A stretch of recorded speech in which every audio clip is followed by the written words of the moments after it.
Hi everybody! Welcome back to the AskAVC channel. My name is Pascale Diaine and I am a partner at Storm Ventures, an early-stage B2B SaaS fund. As you know, the market has changed a lot in the past 6 months.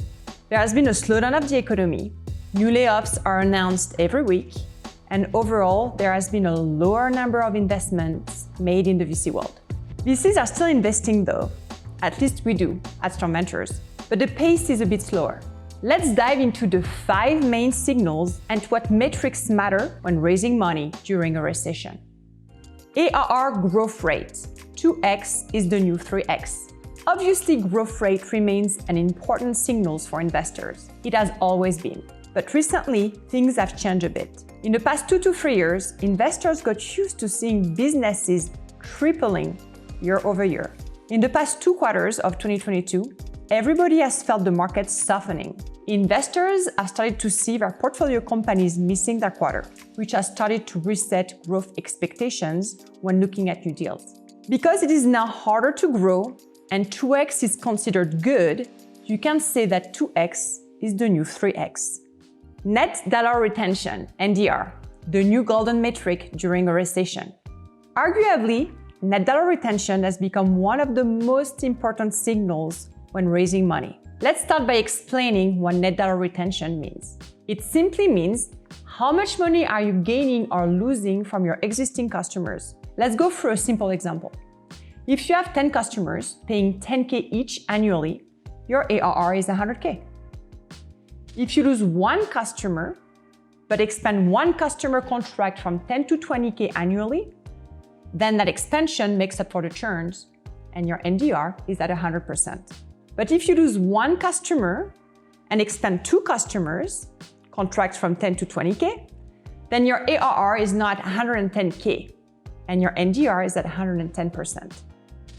Even though you lost a customer, you made up the revenue by expanding within your existing accounts and your NDR is above 100%. Why is it so important to focus on expanding within existing accounts? Well, here's why. If a customer is not buying more from you, that customer is at risk of churn. By focusing your attention on existing customers, not only do you increase your opportunities of expansion within existing accounts, but you're also reducing the risk of churn, which is critical in this economy. A net dollar retention rate above 100% gives confidence to investors that 1, your churn is controlled, and that 2, your customers find so much value in your product that they want to buy more. They want to buy more seats, more features, more functionalities. In this economy, investors are nervous about investing in a leaky bucket because it means that the product isn't good enough or that the business has not found product market fit.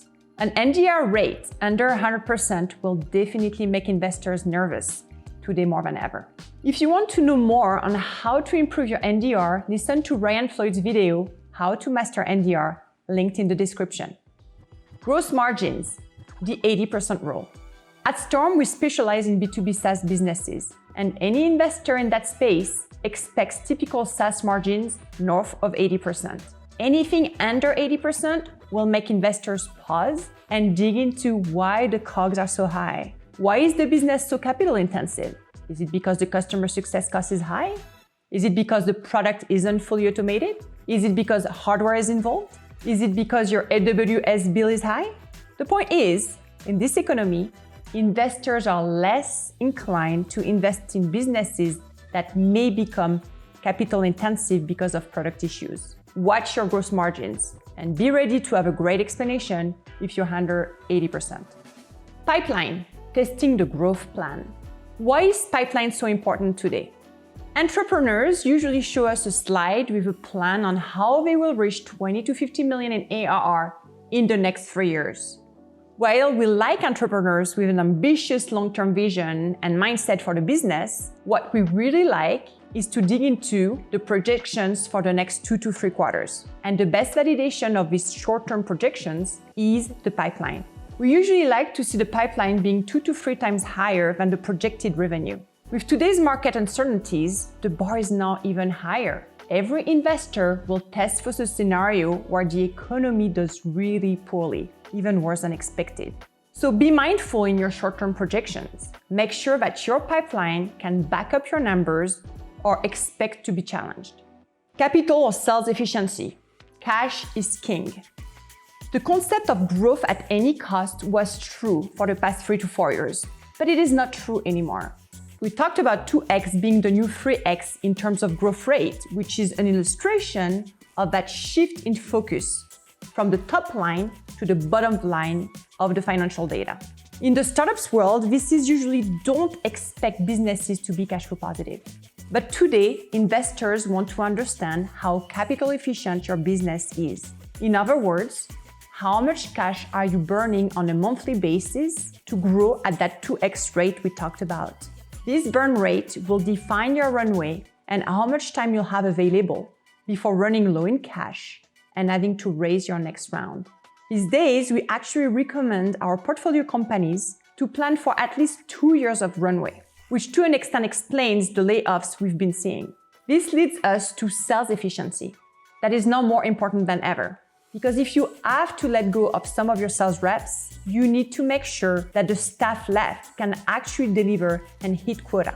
If they don't, then your burn will increase and your runway will shrink, which is not a good scenario in this economy. In short, investors don't want to be in a position where they have to finance a bridge because it is taking your business more time than expected to hit your milestones. Just keep in mind that investors want to build convictions that you will be able to execute with less cash. Okay, so everything we covered today is a consequence of the recent shift in the market. But I also wanted to tell you to be patient. For the past 2 to 3 years, investors have been rushed in making decisions because term sheets were being distributed in a record time. It is not the case anymore. So VCs are back to taking their time to run a thorough due diligence process. So take a deep breath. Delays are normal. I hope you enjoyed this video. If you have any questions, you know what to do. Ask a VC.